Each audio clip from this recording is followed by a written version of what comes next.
भारत रूस business summit में PM Modi बोले, दोनों देशों के बीच व्यापार की अपार संभावनाएं, 2030 तक $100 बिलियन के व्यापार का लक्ष्य। पीएम मोदी बोले, आपसी भरोसा भारत रूस की सबसे बड़ी शक्ति, बहुत कम समय में मिलकर बड़ा लक्ष्य हासिल करेंगे, रिफॉर्म, परफॉर्म और ट्रांसफॉर्म भारत की नीति।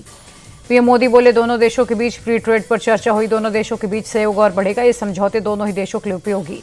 पीएम ने जल्द तीसरी बड़ी अर्थव्यवस्था बनने का भरोसा जताया, कहा भारत स्किल कैपिटल के तौर पर उभर रहा, ग्लोबल चैलेंजेस का स्थायी समाधान तैयार करना है। हैदराबाद हाउस में पीएम मोदी और राष्ट्रपति पुतिन की द्विपक्षीय बैठक। मोदी बोले, आपकी यात्रा बहुत ऐतिहासिक, आपने विजनरी लीडर की मिसाल पेश की। मोदी पुतिन की बातचीत में रूस यूक्रेन युद्ध का मुद्दा उठा। पीएम मोदी बोले, हम तटस्थ नहीं, शांति के पक्षधर, विश्व कल्याण का रास्ता शांति से निकलता है।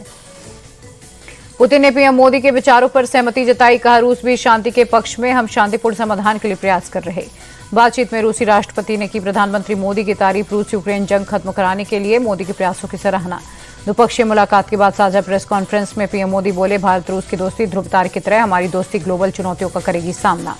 भारत रूस के बीच 2030 तक आर्थिक समझौता, एक्सपोर्ट और बिजनेस बढ़ेगा, दोनों देश मिलकर यूरिया बनाएंगे, न्यूक्लियर एनर्जी को बढ़ावा देने पर भी सहमति। पीएम मोदी ने आतंकवाद को मानवता पर सीधा प्रहार किया, कहा आतंक के खिलाफ दुनिया को एकजुट होना होगा। पुतिन बोले, ग्लोबल क्षेत्रीय मुद्दों पर बात, हम भारत को बिना रोक टोक तेल देंगे, दवाई और एनर्जी के क्षेत्र में सहयोग बढ़ेगा। राष्ट्रपति भवन में पुतिन का ग्रैंड वेलकम, राष्ट्रपति द्रौपदी मुर्मू, पीएम मोदी ने किया स्वागत, गार्ड ऑफ ऑनर दिया गया। प्रेसिडेंट हाउस के बाद राजघाट पहुंचे व्लादिमीर पुतिन, राष्ट्रपिता महात्मा गांधी को दी श्रद्धांजलि। मोदी ने राष्ट्रपति पुतिन को रूसी भाषा में लिखी भगवत गीता भेंट की, ट्वीट कर लिखा, गीता की शिक्षाएं लाखों लोगों को प्रेरित करती है। इंडिगो एयरलाइंस का संकट बरकरार, पिछले 4 दिनों में हजारों उड़ानें रद्द, आज भी 600 से ज्यादा फ्लाइट कैंसिल, दिल्ली से मुंबई तक हजारों यात्री परेशान। इंडिगो संकट का दिल्ली एयरपोर्ट पर असर, दिल्ली एयरपोर्ट से आज आधी रात तक इंडिगो की सभी उड़ानें रद्द। इंडिगो संकट के बीच विमान का किराया आसमान पर, दिल्ली से मुंबई और चेन्नई का किराया 80,000 रुपए, दिल्ली गोवा का टिकट करीब 75,000।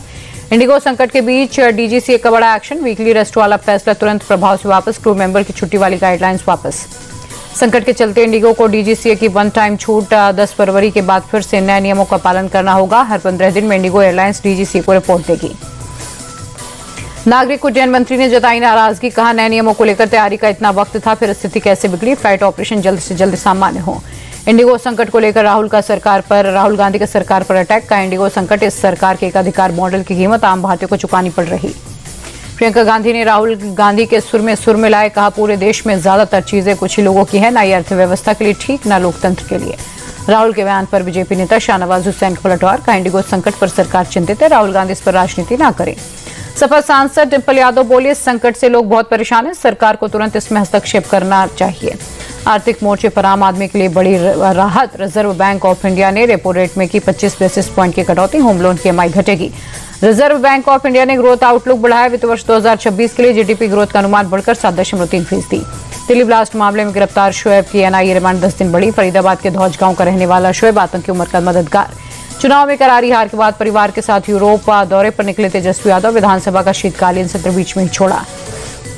आरजेडी के वरिष्ठ नेता शिवानंद तिवारी ने तेजस्वी यादव पर सवाल उठाए, कहा तेजस्वी में विरोधी दल के नेता की भूमिका निभाने की क्षमता नहीं।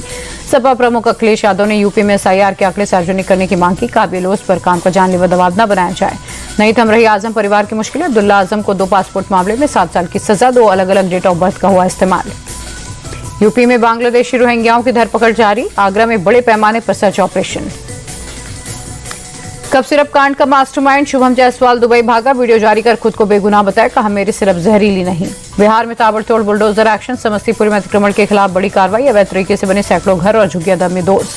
हरियाणा के कुरुक्षेत्र में बिहार से आई एनआईए की टीम की छापेमारी, कालड़ा गन हाउस के संचालक के ठिकानों पर रेड। पंजाब में किसानों का रेल रोको आंदोलन, फसलों के उचित मूल्य की मांग को लेकर प्रदर्शन, शंभू बॉर्डर पर किसानों का जमावड़ा।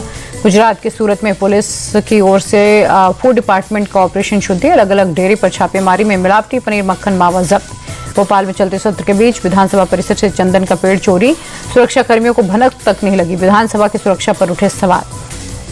कर्नाटक के हावेरी में वन विभाग के जाल में फंसा तेंदुआ, 1 महीने के आतंक के बाद गांव वालों ने राहत की सांस ली।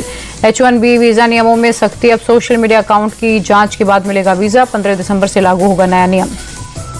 ट्रंप प्रशासन ने सभी दूतावासों को निर्देश जारी किया, अगस्त से स्टडी वीजा और विजिटर वीजा के लिए सोशल मीडिया प्रोफाइल को पब्लिक करने की अनिवार्यता लागू।